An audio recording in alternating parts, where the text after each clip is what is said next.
And I'm grateful that Shane and Sarah were both there to witness it. We cleaned off the patio, and at one point I looked down, and there's the biggest, fattest worm I've ever seen. And instead of having the physiological reaction where my nervous system responded like it was being held at gunpoint of like, oh God, I literally was like, oh, it was our first worm. Like the heartfelt moment I had for a worm, that shit hit different. Shane was like, well, that's a very different response from normal. And I was like, I know I identify as a gardener. And then he talked about splitting it in half and fishing. And I was like, stop saying words. I was like, I ain't there yet. I understand the theory of what worms can do. He's like, well, just split it in half. You have two worms. I'm like, oh. That's when I was like, stop ruining nature. I don't want to talk about how they could be two people, how they could be two worms. You can't talk about how one worm's become two. And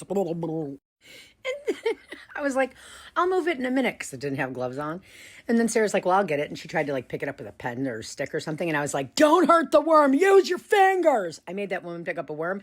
And I was like, I know that I'm telling you to pick up a worm, but I won't touch it yet because I don't have gloves on. So like, I understand that I'm encouraging you to do something that I'm not quite ready to do. But like, thank you. She did it. I don't know where that worm is, but he's probably hopefully finding my compost pile.